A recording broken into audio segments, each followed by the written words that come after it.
Saturday morning, 10 in the morning. So I have a quick warm-up question for you. Let's go, Donatas. I'm ready. Hypothetical question. Okay. You have to live someone's life right now, and there are two persons that you have to live their life. I already know where this is going. Sterling Brown going to bed after last night's loss, or Gytis Blaževičius with diarrhea going to bed after last night's game. Yeah, that's a tough one, actually. I know. Wow, that's a great question. You know who said that. But I would probably still take Sterling Brown because he played in Really? Derby. I don't know. I'm taking Gytis' station. Okay, I will sacrifice the entire weekend just spending it on the toilet, but no, I don't want that, what Sterling Brown suffered and experienced. It was such an unlucky moment, for Sterling Brown, I would say. It reminded me, actually, what happened with Real Madrid and Baskonia a week ago, where Facundo Campazzo almost lost the ball, and Baskonia were the first to grab that. And because of that, there was an advantage. And because of that, Chima Moneke made that 3-point shot. You still need to make a shot.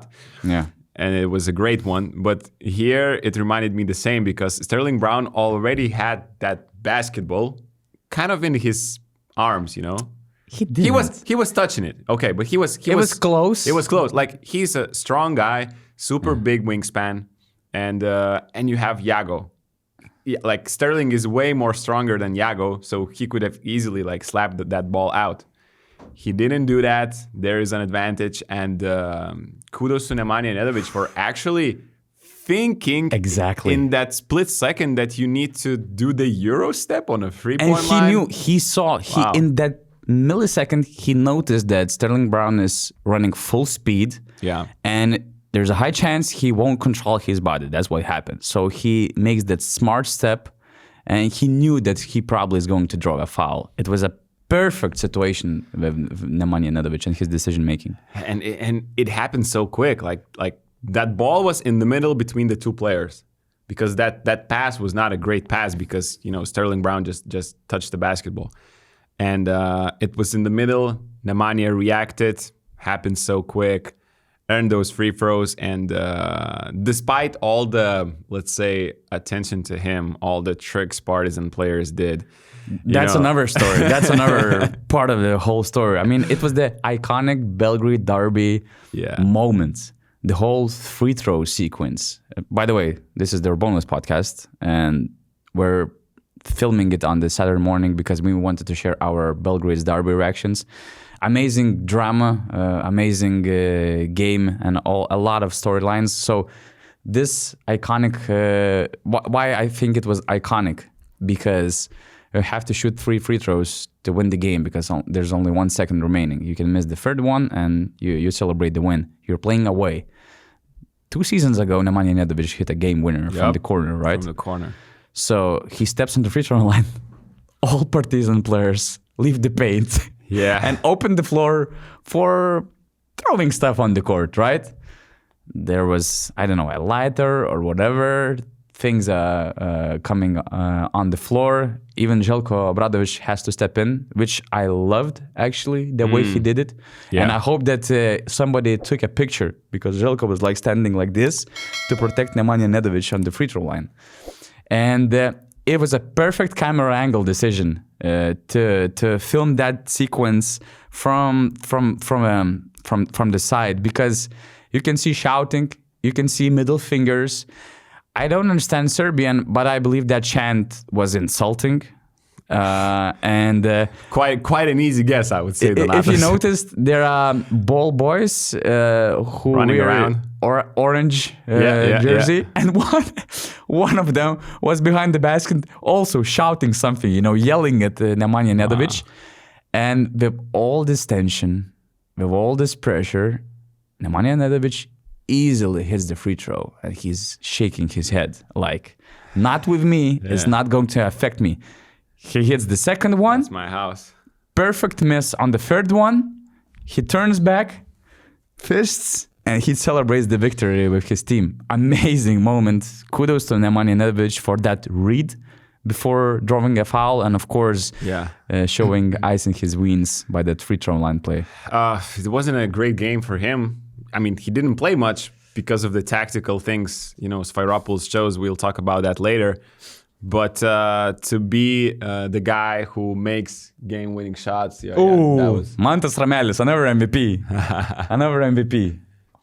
Amazing. And I actually would like to see a picture from his back, how it looked from the Zvezda's basket. Yeah, it was Zvezda's basket. So when you don't clean the room when you are 10 years old and your father walks in and you're like, come on.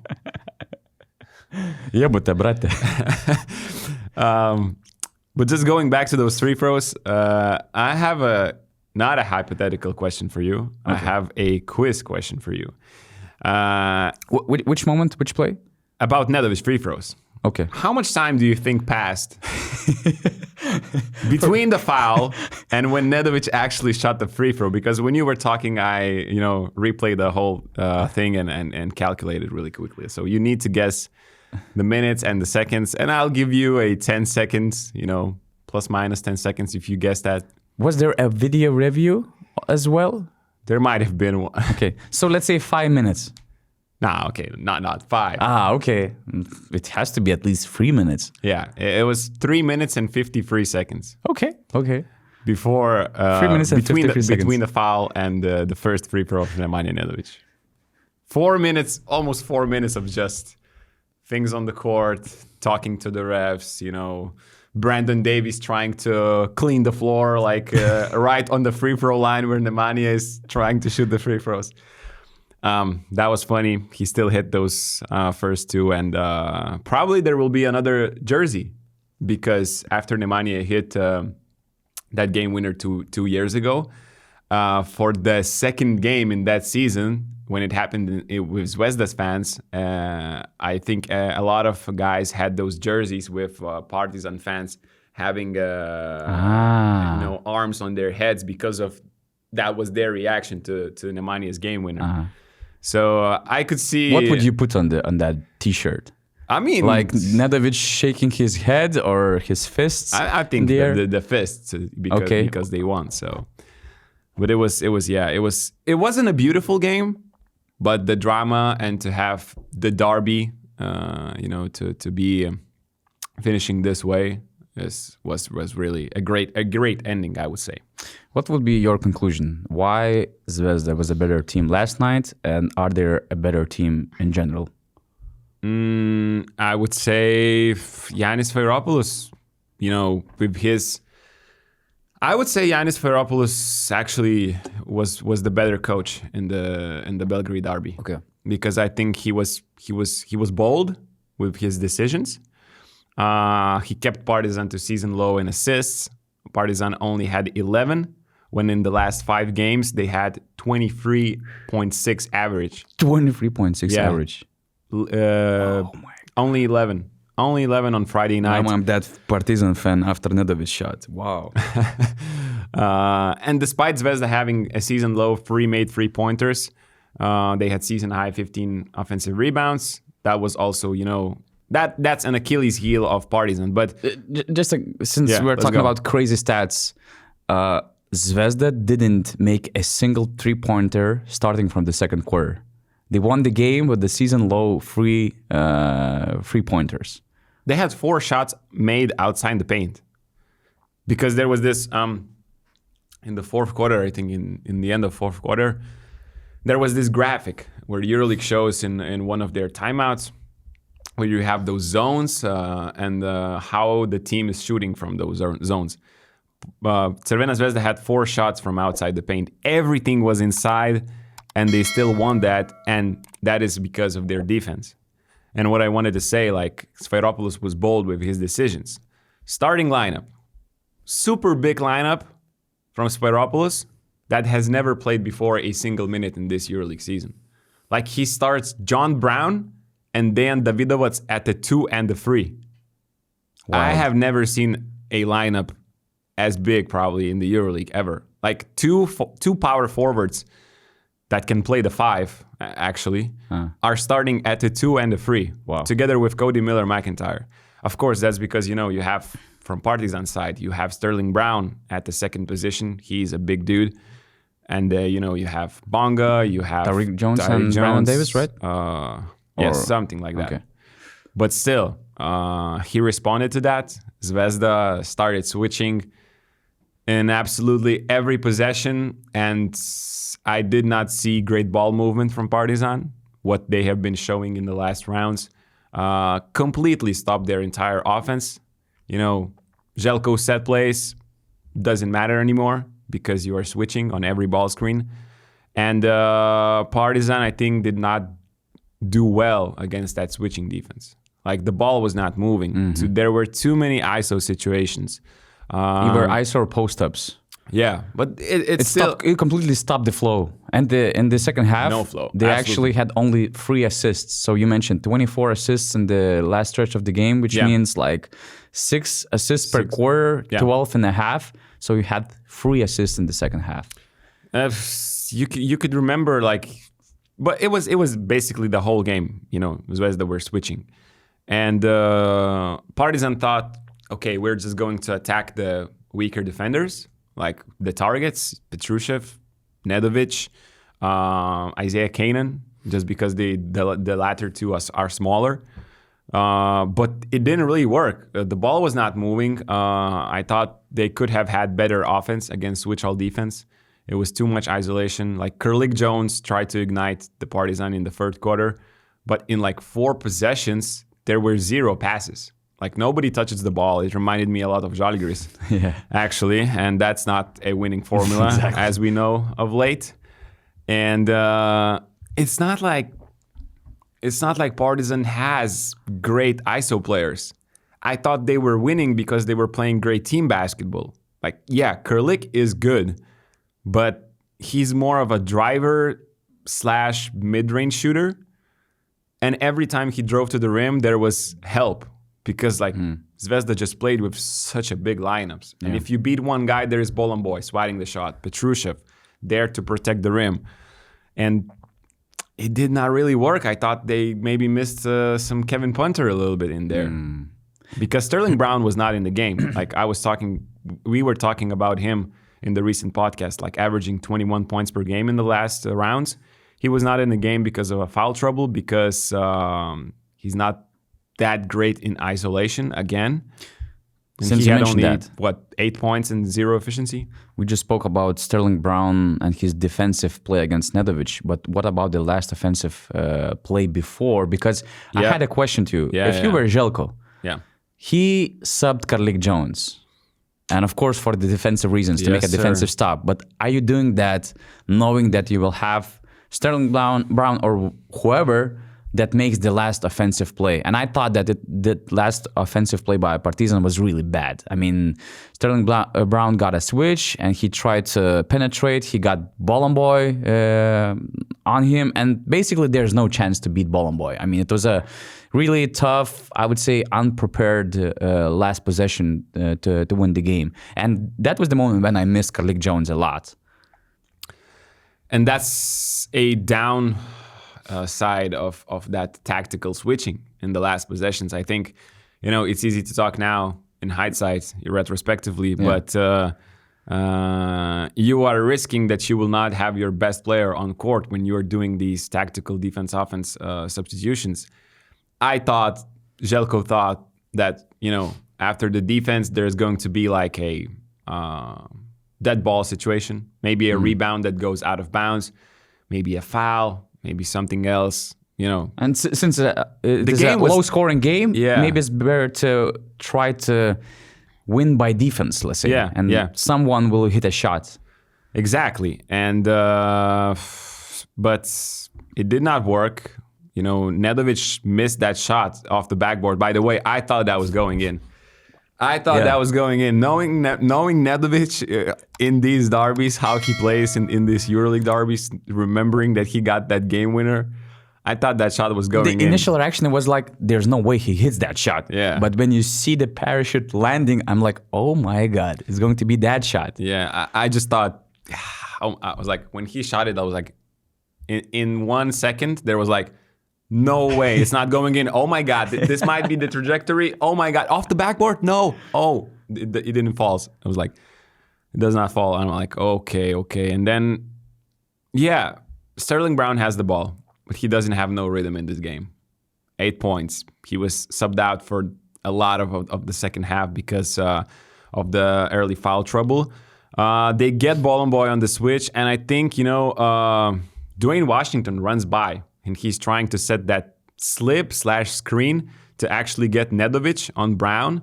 But I think he does not set that screen like properly. He could have done a better screen to actually get Nedovic on Sterling Brown. That would have been way easier. Sterling still gets, closer to the rim, but he doesn't have rhythm. He's going left. He's not going right. Shot, yeah. It's a tough shot over Bolomboy, who is great at protecting the rim. And that's the downside. But as I mentioned, would I do it? I don't know, because you're probably in a game that's decided by little things, by defensive things, you're probably trying to win by defense. What's the first thing that comes to your mind when you hear panini in Lithuania? A sandwich from a certain... That's a good sandwich, by the way. A really good sandwich that I ate like 2 days ago, coming back from Kaunas. But what was something that you were like, that was cooking many years ago when you were a child and you heard this name, panini? Panini? Oh, I don't know. Still a sandwich. Still sandwich. Yeah. I mean, you're coming from rich Vilnius and you were eating sandwiches in the gas stations. I was not, but I was collecting cards and football cards. I'm catching strays for no reason on Saturday morning. But I loved those football cards because it was panini, FIFA World Cup, FIFA European Championships and whatever. And it brings those nostalgic memories when you were getting this excitement every time unpacking those football cards. And as a basketball fan, I was missing something a lot. I didn't care too much about this circus, this NBA game. But I was missing some European cards. And finally, after all those years, thank God I'm still alive.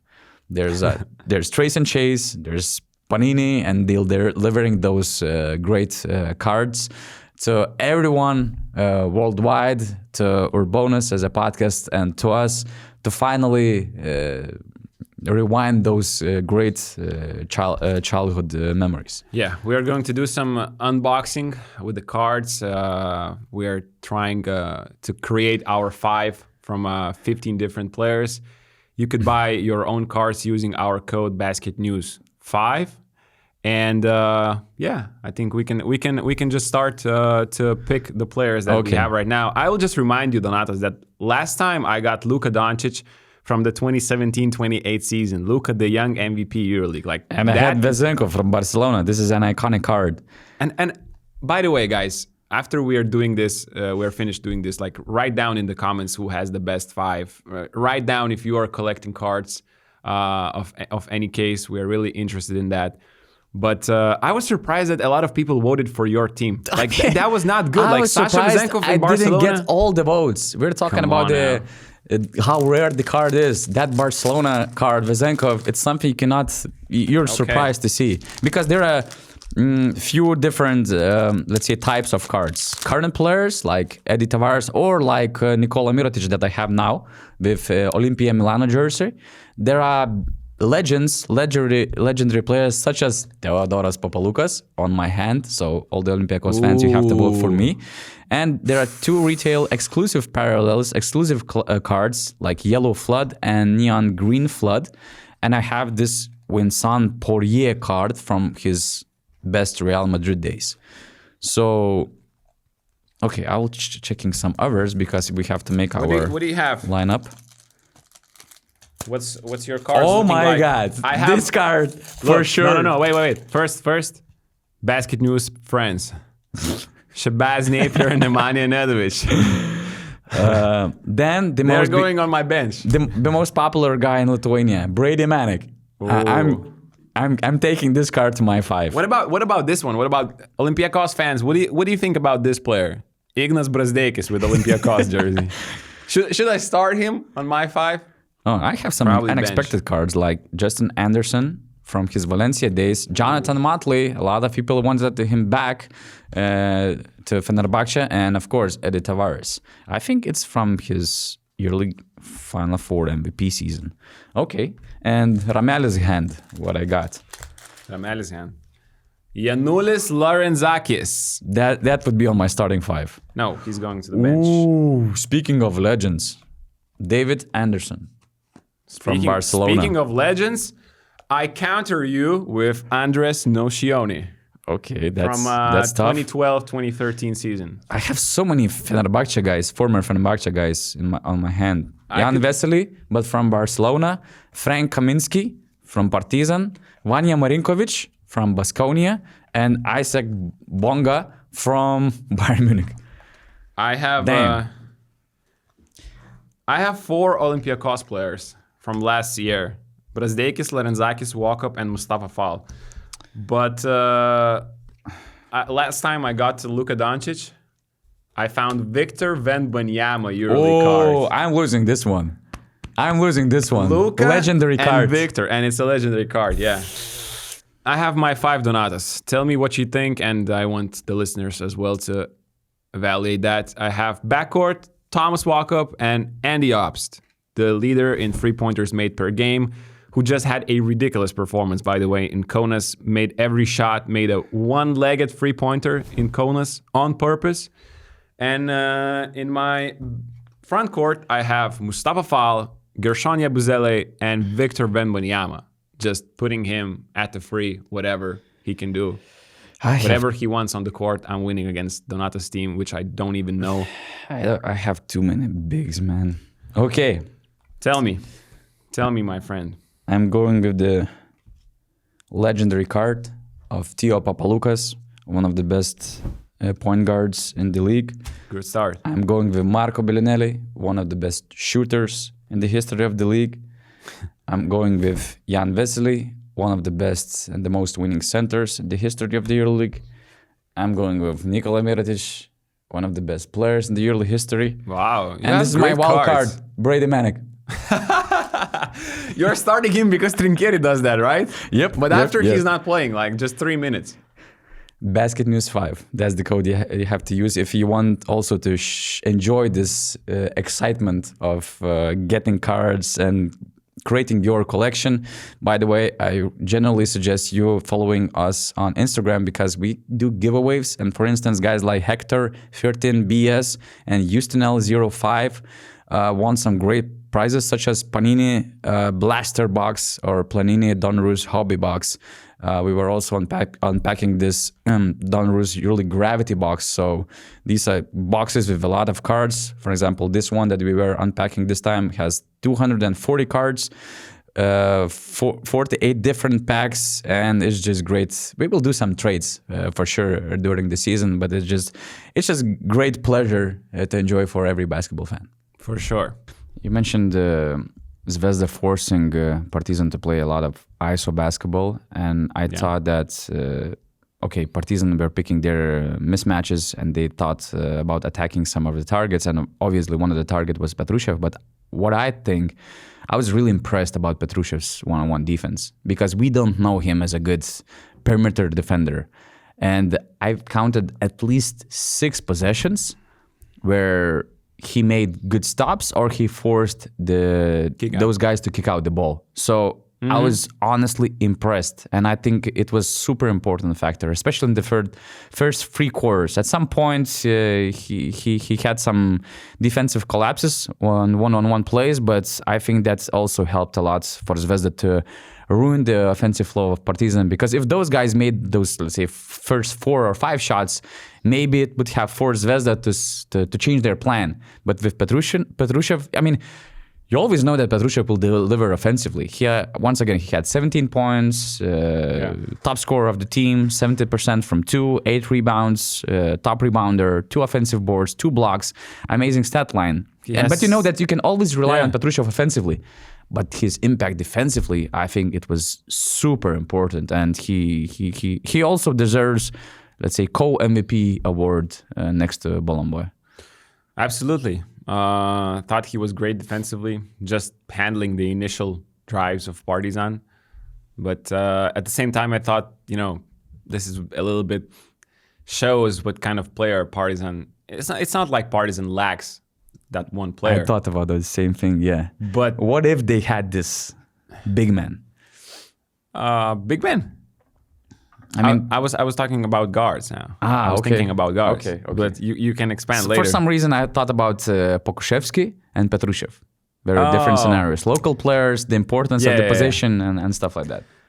I was going a little bit the other direction here because I thought Partizan guards were just trying to drive. Like if Lundberg did not have a great game, he's not as explosive. Carlik Jones is not explosive like as Sylvain Francisco to basically beat the first defender anytime when he wants. And I think he was a bit forcing the game. It was not his typical game. It felt like Zeljko said after this first half, he said that his players are too nervous.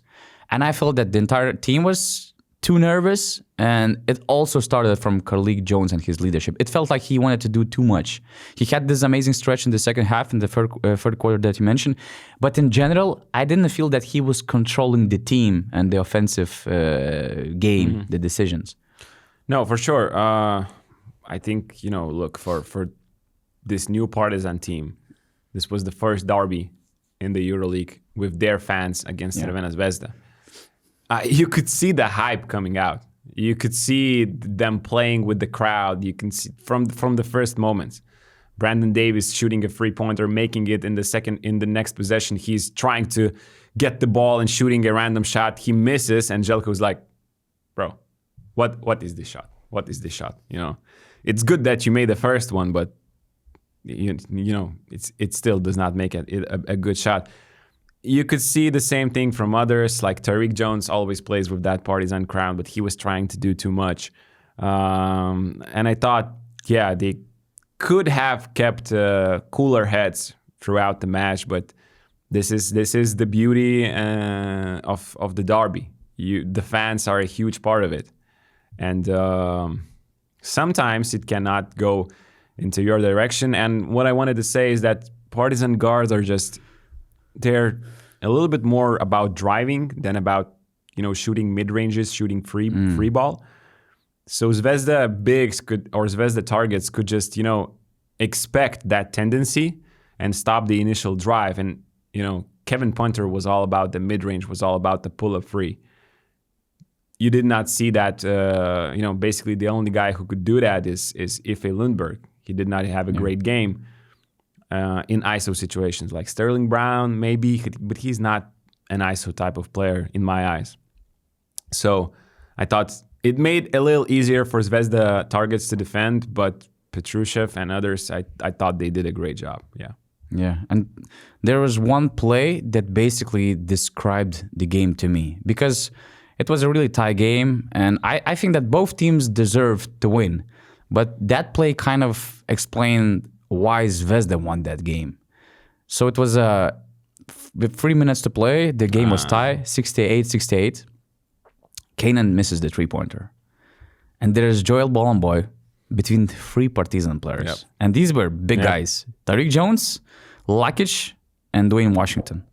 Somehow, he still managed to tip the ball toward the perimeter. Zvezda gets the offensive board. Cody Miller-McIntyre gets the ball.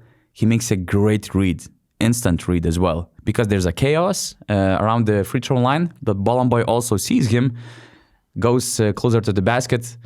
Cody drops a parachute pass. It lands perfectly, and it's an end one play. So Zvezda is up by 3. And this moment kind of had 3 pillars why I thought Zvezda won that night. First of all, Zvezda out-muscled Partizan. I was thinking about saying out-hustled, but I cannot say that Partizan was not hustling. They were trying. There was a lot of energy.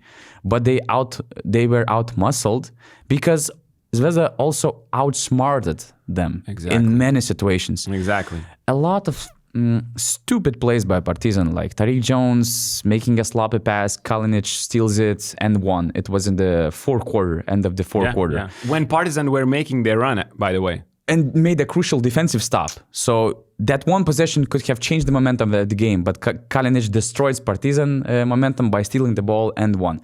Then there was this moment where the Partizan made a defensive stop. Sterling Brown is in the transition, and he starts act of shooting. And if he just looked at the rim, the referees probably sent him to the free throw line. Yeah.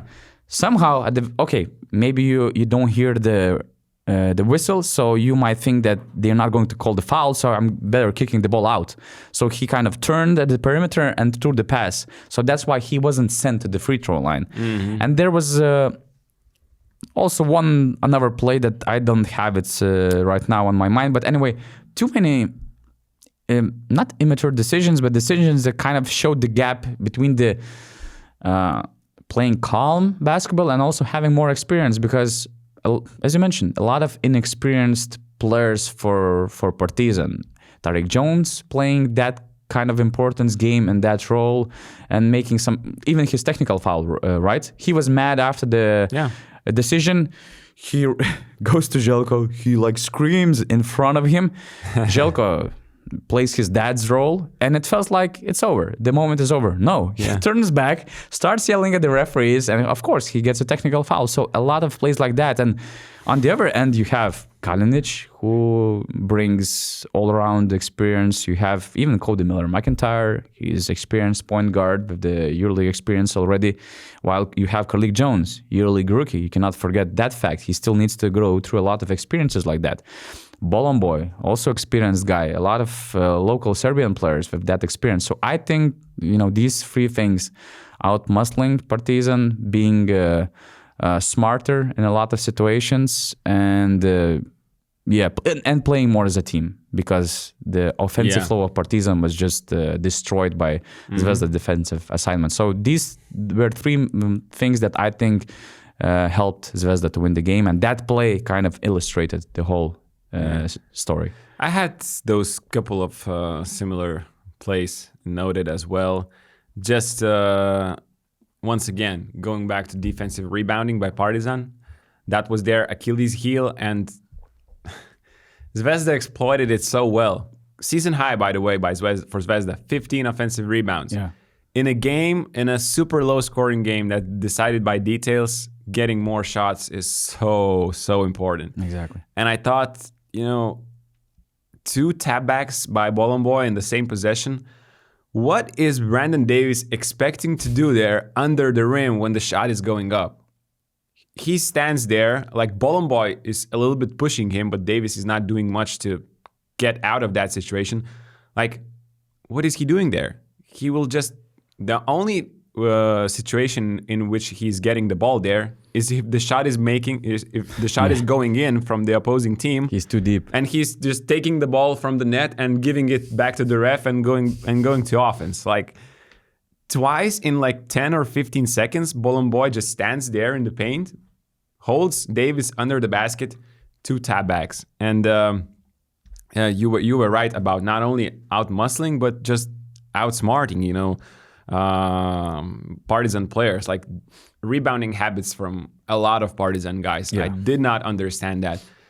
Tariq Jones, insane athlete, jumps so high. But when you have Joel Bolomboy next to you, maybe you have to start thinking about boxing out. You are just him, Sterling Brown, just the shot is going up. They're looking at how the ball is flying, where it will bounce back, and then you're deciding. No, against good teams, that's not going to work. Just relying on your athleticism and wingspan to get rebounds, you have to be in a better position. And Zvezda did that, and, little details, but in the end, you win by what? 2 points. Those decided the game. Get in the game with top basketball leagues. Place your bets with the highest odds for greater wins. Score big with our exclusive bonuses. Bet now and get your bonus.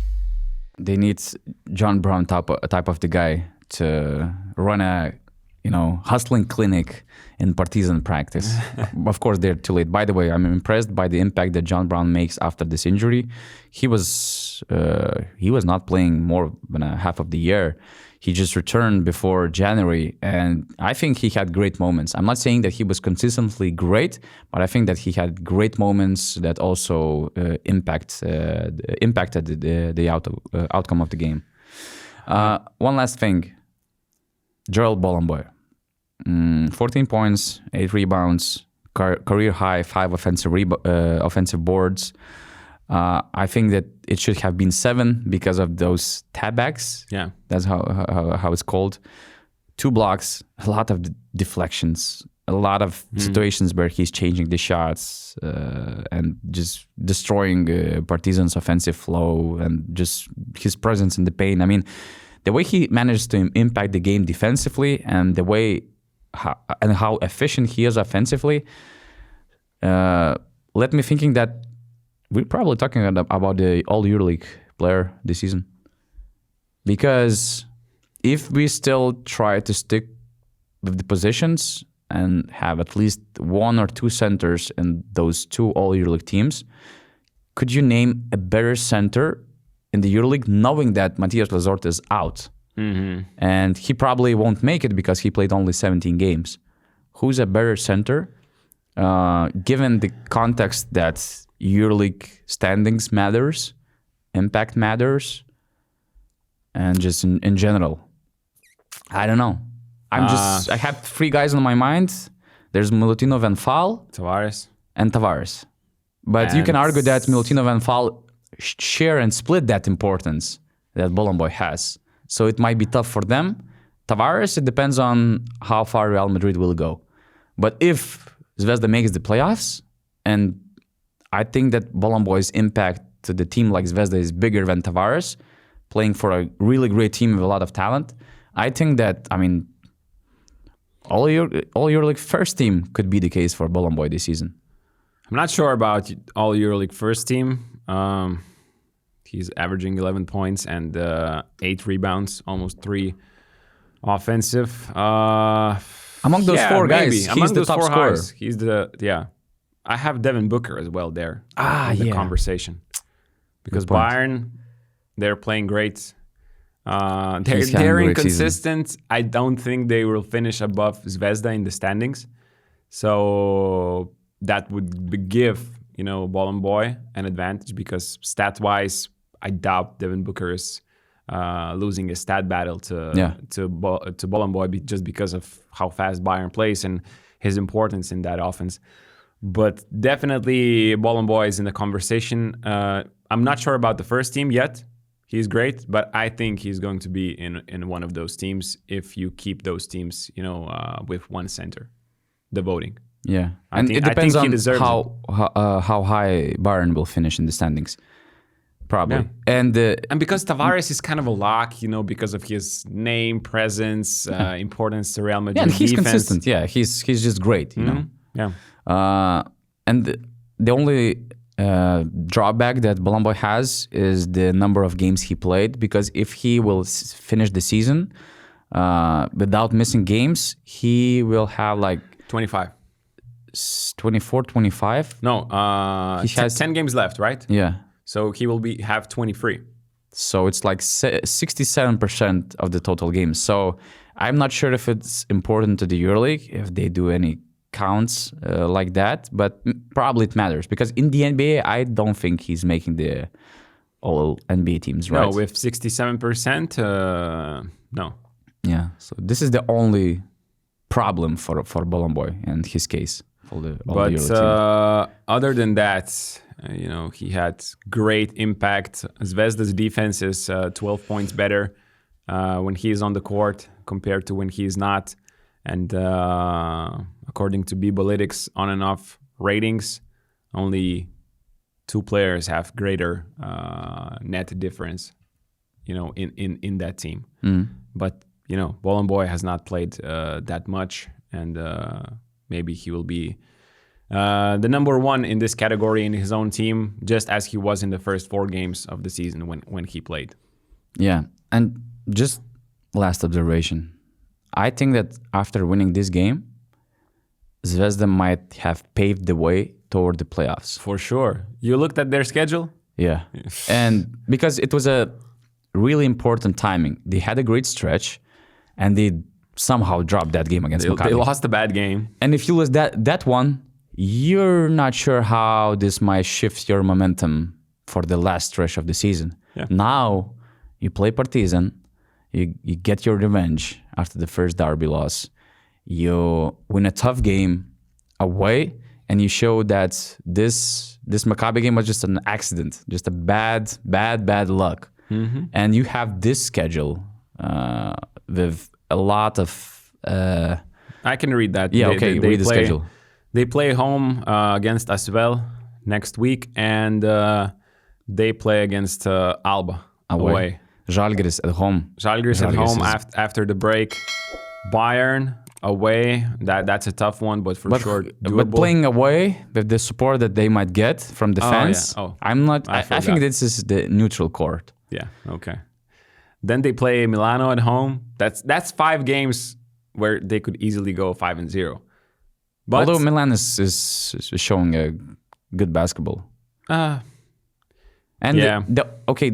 The only thing that matters is how this break will change the momentum, if they will manage to keep this rhythm.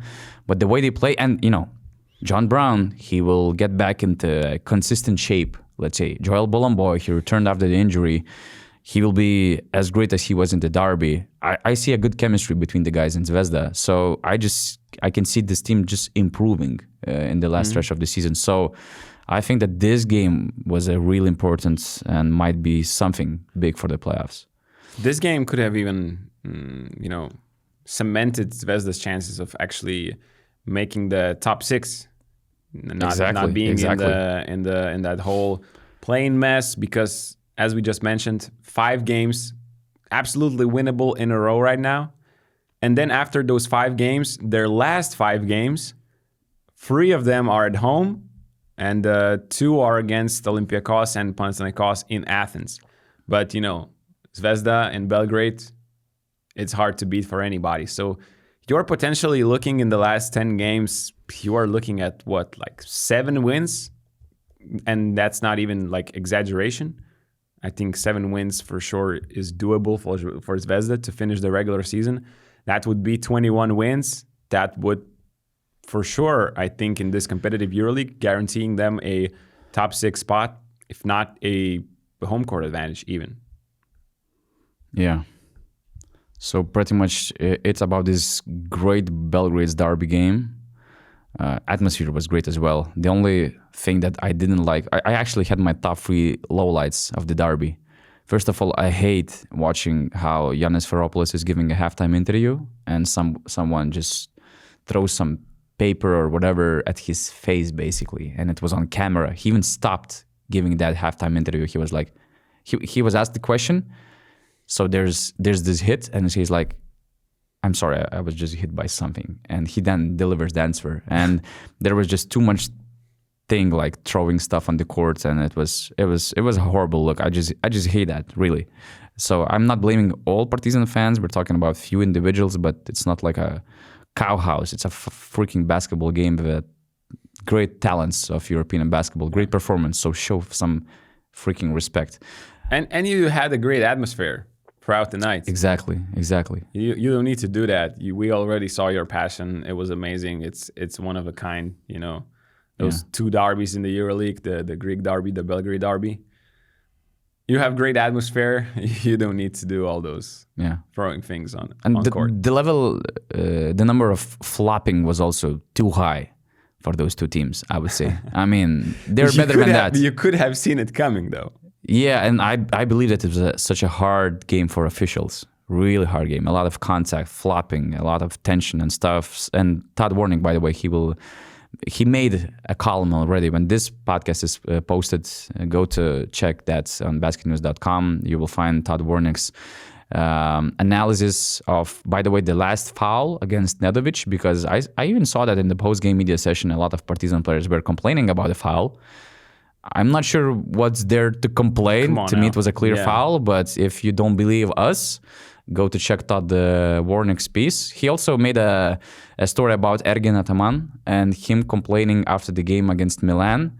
Again, Ergin Ataman wouldn't be happy reading that article, I guess. So go check that out as well.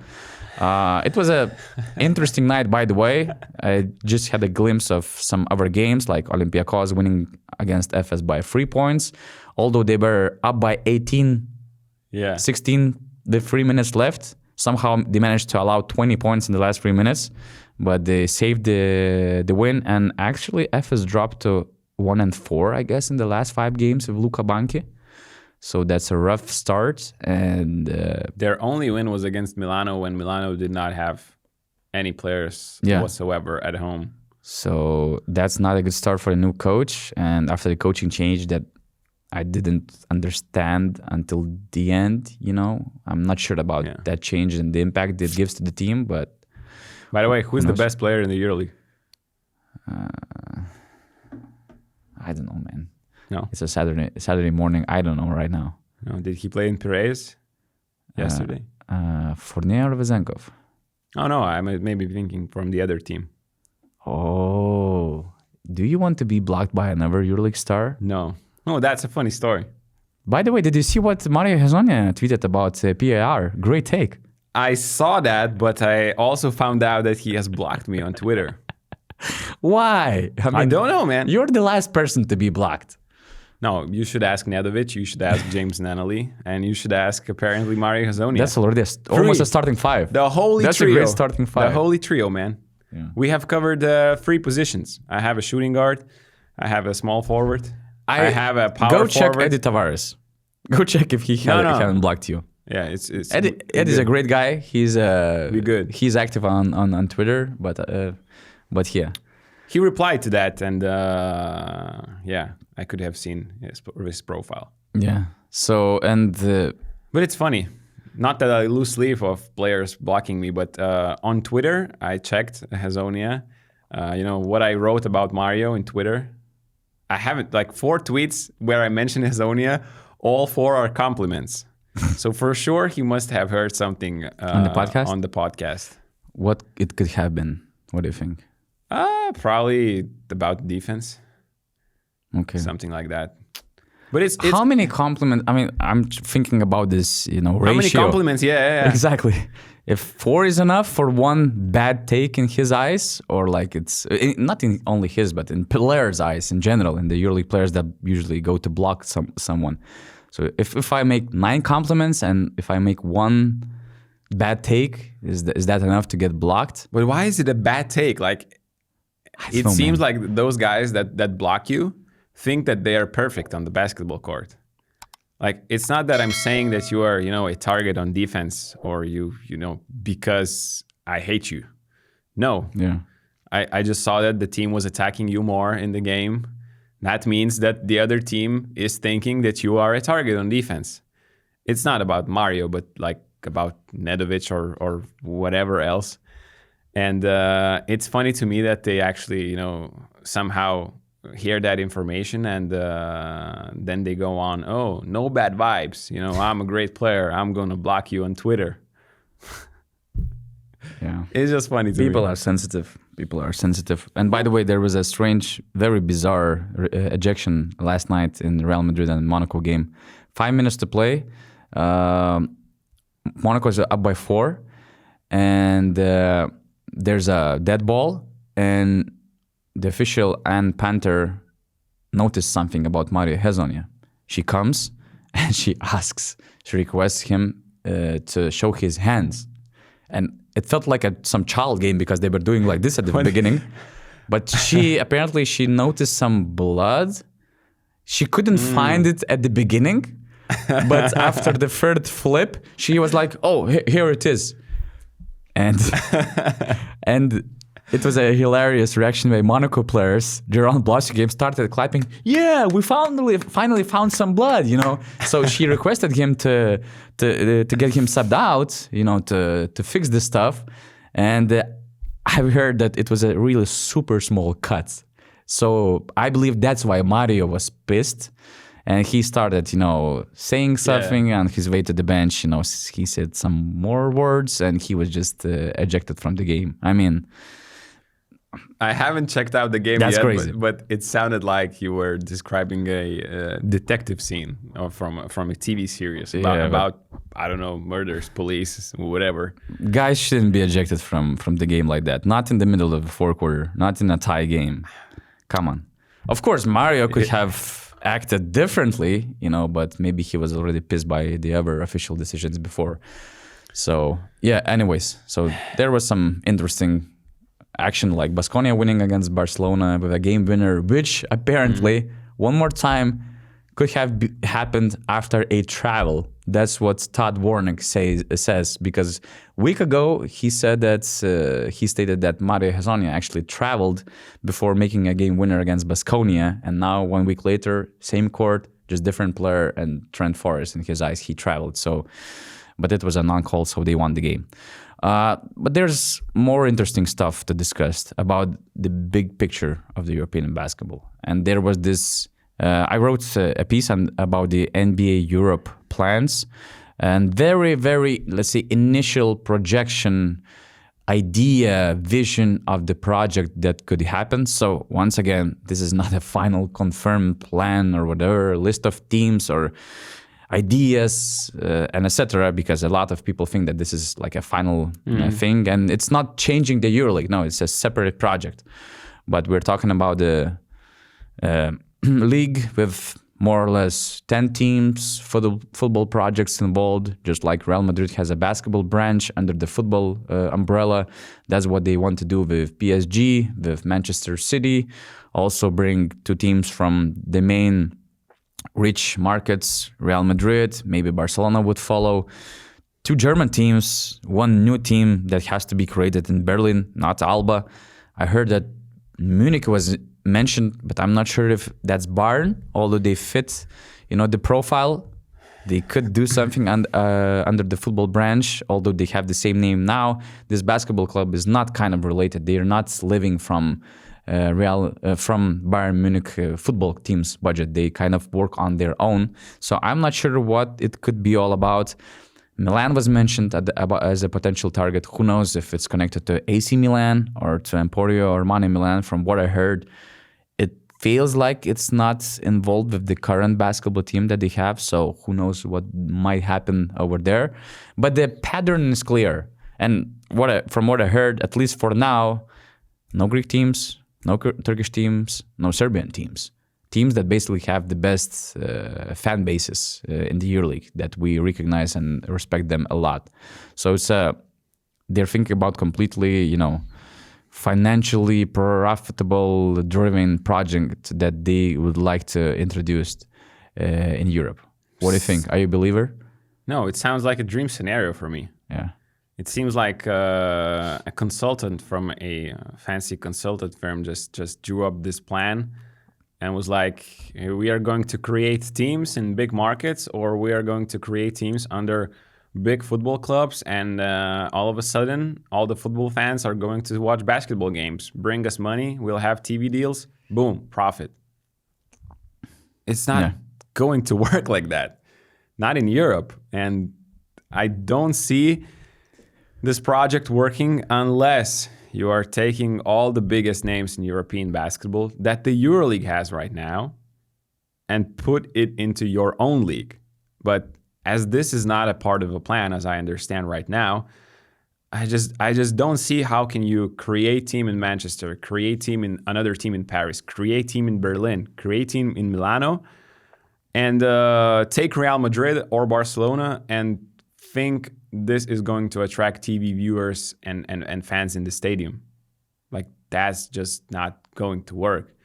It's actually going to hurt both the EuroLeague and the new product itself, because there will be 2 different leagues. Yeah. And then, nobody is going to win from that. Because that's the problem. First of all, I'm not a big believer. I hope that NBA and their know-how will help to make European basketball profitable. Maybe it will be best for everyone, like even us, to make this podcast also super profitable the way they do in the USA. But when you think about it, I mean, I really don't think that if there's no NBA talent actually in Europe in this NBA Europe project, like legit NBA players, I don't see why basketball fans in Manchester and Paris would come to watch those games. As you mentioned, if at least you have the top EuroLeague European talent with the best teams and with the best players, maybe you will have good attendance and some interest, but still we're talking about the second tier talent worldwide. So that's a big drawback. But no, we're talking about the rival leagues between EuroLeague and NBA, which means NBA won't even get the top talent in European basketball ecosystem. So why you should go to watch those games? I'm actually a bigger believer in this LeBron's friends project, because they want to make it as the Formula One. They want to make it like a circus, to travel all around the world, but they want to include the NBA guys. And that's the difference. If I see KD even close to his 40s or Steph Curry, I'm going to watch them. If we're talking about the legit NBA players, I'm going to watch them. If it's DeMarcus Cousins or Dwight Howard, I don't believe in that project, because it has to match the quality as well on the court. But look, if you are bringing those ex-NBA veterans that were great in the past, and you are playing in these cities around the world, you are choosing, those cities for a reason. Like if you bring them to, I don't know, to somewhere in Asia, they're going to have thousands of fans in the arena, because, those fans are so passionate there. They don't have, games, NBA games happening. They don't have strong, they don't have EuroLeague in there. Yeah, and they have the NBA culture. Exactly, and they have the NBA culture. So even those retired NBA players would attract fans if we're doing that Formula One thing when you are playing like in Singapore, or if you are playing in I don't know, name another city in Asia. But now in the NBA Europe, going back for that, you are trying to build new franchises that people have no connection whatsoever to, and you don't have the top talent. What is the reason to go there? Just because you think football fans are going to be loyal to the badge and like, okay, Manchester City is playing basketball today. We don't know the players. We don't have any connection to the basketball team. We are going to go just because it's Manchester City. It's called Manchester City.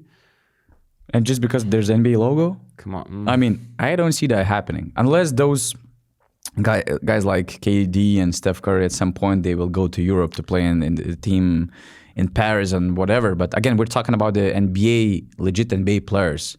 If NBA Europe doesn't have legit NBA guys, I'm really not sure how it could work out. So I'm not a believer as well. And that's the thing. I mean, still those football clubs, I mean, Real Madrid has the top budget in the EuroLeague. And you could see, Manchester City, PSG, building also big budgets, which means also getting some of the better EuroLeague players. And we're talking about the situation where it hurts both leagues. Both leagues don't have top talents, but since there's a budget, they will become rivals to the EuroLeague. EuroLeague already has too many rivals, but in general, we see this split in European basketball ecosystem, and we just have another league to follow. And then I don't understand FIBA's position. They were always about sports merit. I don't see any sports merit in this new league, which they support so high. There's no sports merit unless they would find ways to crown BCL champions and to put them in this NBA Europe League, but basically it's the EuroLeague model. So once again, if FIBA is behind this and there's no smart correlation, there's no sports merit that would kind of crown those greatest of domestic leagues and whatever, or BCL, and to put them somehow in that situation, which I don't think that match NBA's idea. It just hurts European basketball in general, and they're supporting this idea. So, I mean, maybe we are overseeing something. I don't know. Maybe we have this limited mind. Maybe there's some mastermind plan. But when you read ESPN's reports, like Brian Windhorst, he stated that although NBA hopes to launch this project from starting from the 26-27 season, it's still far from being, confirmed and realized. So getting those signals, watching this, I would say, fragile project with a lot of loopholes, I'm really not sure if NBA eventually will enter in Europe, and if they do, if they will make an impact that they were thinking of. I agree. I'm thinking the same thing. Like, you know, you see these reports. You made a great article with all those points. Definitely, it is talked about, but I have high doubts that NBA Europe is even happening. And in my eyes, definitely not in 2026. Like, you just cannot make up teams, new teams, and expect it to start generating something. Yeah. You need to work on that, and we have examples. BC Wolves, BC Dubai. You know, they have money, they have financial support, facilities, but it takes a lot of time, you know, to create that interest, to work just professionally as an organization to create interest. Even in Lithuania, they're having big issues, you know, doing that. So I don't know. Of course, with the NBA, the scale of the budget, of the money you can invest and do things is way different, but it's tough. Hopefully they would come up with some great idea again to make European basketball profitable. But how can you see NBA players going to play in NBA Europe if it's not connected to the NBA itself? I mean, if the NBA Europe teams does not play with NBA teams somehow, some way. And it's not going to happen. Steph Curry, KD lands in one of those teams. And I believe they will think of a lot of benefits like, okay, if you play in the NBA Europe, that means that in the preseason, we will bring you NBA teams. So, you know, to increase the interest, to sell the arena, you know, for those games and to do something about it. But you need players. But during the season, what you going to do? You need stars, you need players, and every best player in the world will want to play in the NBA, not in the NBA Europe. Yeah. So on the other end, EuroLeague is still planning things and their future. They just confirmed this 10-year IMG deal. They're trying to confirm the roster of the teams for the next years, upcoming years, and it actually might happen in February because a lot of things are planned. Of course, there are teams like Real Madrid in limbo, but the core of the EuroLeague teams are kind of committed to continue. And from what I heard, it's also not confirmed. It's just in the plans, in the works, but EuroLeague is thinking that maybe it's a good time to expand from 18 to 20 teams and to make it more flexible with some projects because now they are in a situation like we all enjoy Paris basketball, right? Augustas enjoys. He's a number one fan. Driver of the right bandwagon. here. Mantas Ramelis, enjoy? Yeah, sure. Fans. I also believe that most of you enjoy Paris basketball, TJ Shorts, the way they play. Paris as a city, crowd, they have full gym and stuff like that. But if this year they finished lower than Monaco, and let's say they both make the playoffs, they're out of the competition because they participate as the Euro Cup champions. But since Monaco stayed in the EuroLeague every year because they're participating on the Euro Cup champions license, and to continue your participation in the competition, you have to make the playoffs all the time. And if there's another Euro Cup champion, you have to be a higher seeded team, you know, to be the number one. Oof. There's a big chance that Paris will return to Euro Cup with this scenario. Imagine if they finish like right now. Monaco finishes third, Paris finish fourth, and Paris is relegated to the Euro Cup because you finished fourth, but it's lower than Monaco. That's the rules. So EuroLeague, crazy. They like the Paris project as well. So they want to keep them. They want to add Euro Cup champion as of course, and to have this one wild card. Let's say one or two. I'm not sure what's going to happen with Alba. In terms of their results, their budget, their situation, who knows? I mean, they have to stay in the German league. In terms of results, not great is going to happen. Exactly. They want to bring Valencia, you know, because they're going to play in the new big gym and stuff like that. And they're sustainable, long-term project with the history. So they want to be more flexible for those big projects and also to make it actually easier for the Serbian teams, you know, because if they manage to make this expansion happen, there's a high chance that Partizan and Zvezda will get at least those multi-year licenses. I'm not talking about the shareholders status. I'm not sure how it actually works. If there's a chance right now to this is something in the works for Partizan for sure, but I'm not sure how it goes. But anyways, it might help them to get some long-term stability, you know, in the competition. So I like the idea. The only drawback is the number of games. because it means that if we stay with the same regular season format, from 34 games, you have 38 games. 38. Four more games. From what I heard, the idea is that since there's no relationship with FIBA at all, no FIBA windows in the EuroLeague. So you have 2 more double game weeks from 7 to 9 during the season. And you play those games basically during FIBA windows. Yeah, now the break in February that we're going to have. But I thought I was in favor of this expansion because more teams, good projects, all good. But when you think about the number of games, it's just really too much, right? We have a lot of injuries. I believe that the quality of the game drops because teams don't have that much time to prepare for those games. They're lacking of bodies. Not everyone is keeping up with the schedule physically, mentally, and stuff. And maybe it's really not that good for the competition, right? What are your thoughts? I like the idea to expand to 20. I think you could offer those multi-year licenses to Serbian teams. You could have Valencia back. You could have one wild card because there are some strong teams in the Euro Cup. Talking about the number of games, 38 might be a little too much. I agree. 9 double weeks are a lot. And but I read, I think, one great reply to your tweet yesterday. I think it was from Euro Devotion. Euro Devotion, yeah.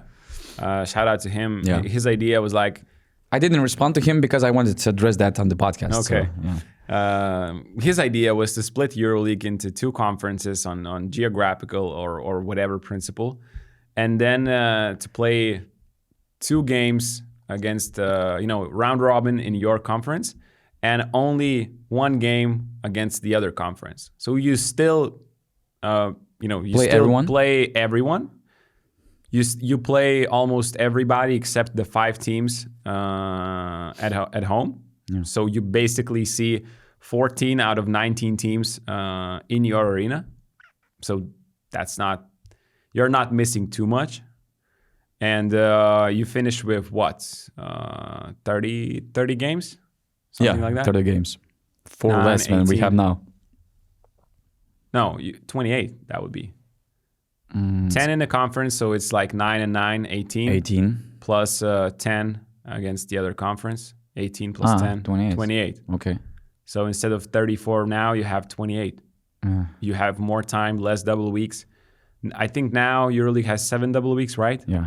So you basically can get rid of double weeks, maybe 1 or 2 per season. Travel less, shorter trips. Yeah. Quality of the games would only go up, I think. Coaches would be more happy. Probably a little bit less injuries. But at the same time, you get that.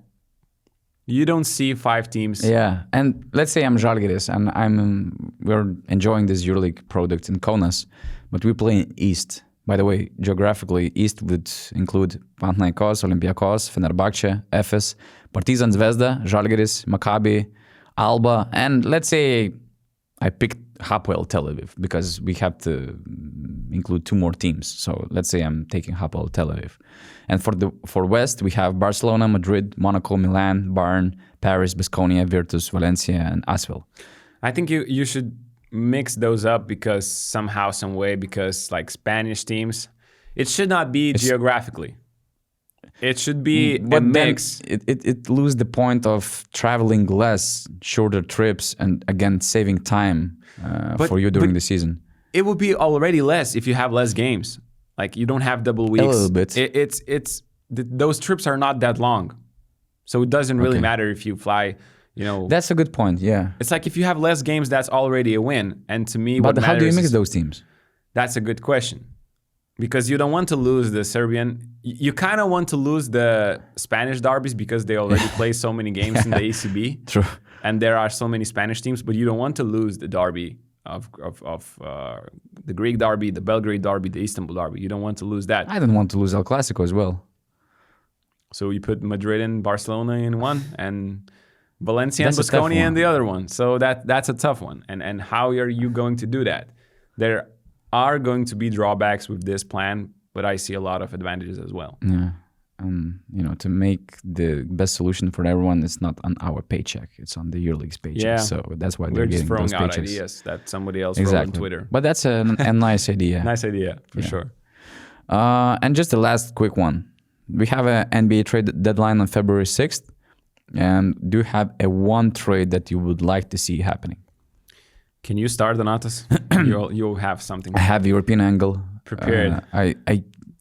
Week ago, I did a list of the Europeans who are on the trading block based on my sources and the possibility of them being traded. And actually, there are a lot of Europeans on the move. But there are two Serbians I would love to see moving. First of all, Bogdan Bogdanovic. I think that with his character, mentality, game style, his career, he deserves to be in a championship contender team.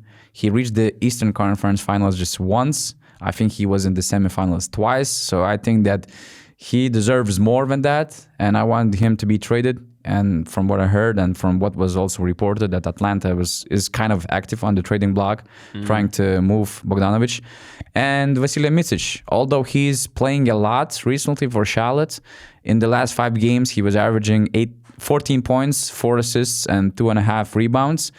I'm not sure if Charlotte is a good spot for him, and it could be the last chance for him to maximize his NBA situation because his third contract year is non-guaranteed. So I also want him to be moved to some of a playoff contending team on a solid role to prove his point, to prove himself. And then if it doesn't go well, okay, let's just return to Europe. So these are 2 trades I want to happen. Of course, I want to see Jimmy Butler traded, and that the whole sequence to be finished. It's something that's happening for sure, I guess. I think so. But did you hear actually that there's another thing going on in Miami? Terry Rozier involved in that betting scandal. Oh, yeah. But anyway, I would love to see Cam Johnson in a good team, and whatever that may be, maybe Memphis, maybe, because I love how Memphis plays, and I think they would benefit from someone like him. He's been a great player this season, and of course, more help for Wemby. And there are rumors, with De'Aaron Fox, and if that happens, things are going to be great in San Antonio. And I actually did not expect that Wemby, first of all, will have such an impact already in the first and second year. Second of all, that the Spurs are going to provide him great pieces around him so quickly in his career.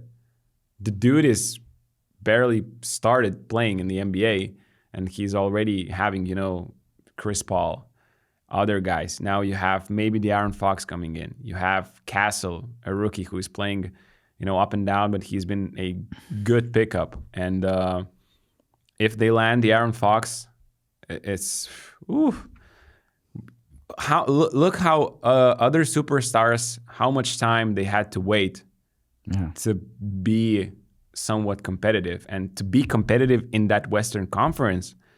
They are out of the plane right now, but if they get Fox, it's going to be really, really interesting to watch the Spurs and to watch how they're doing. Thanks for watching. Thanks for listening. Just a short note that we're having a Q&A session on Monday. Yes, sir. So you can address all the questions you want us hearing to respond on the YouTube comment section. The best authors of those questions will get free Beyond Plus membership. By the way, it's like I've checked. It's if you become Beyond Plus member on basketnews.com/plus, it costs you 2.4 euros per month. I don't know what are the prices in your country, the coffee prices in your country, but basically it's a cup of coffee in Lithuania. So that's bargain. And if you become a BN Plus member before the Q&A session and you address the great question, you can win some sweet Basket News merch. and a lot of extra features like Todd Warnick and his professional refereeing analysis. You can chat. You have a good, rational discussion with basketball fans from a lot of European destinations, and you can address questions to EuroLeague stars. A lot of great benefits only for 2.42 euros per month. That's a steal. And also let us know who picked the best lineup with Panini Trace and Chase EuroLeague cards. I want to win that one.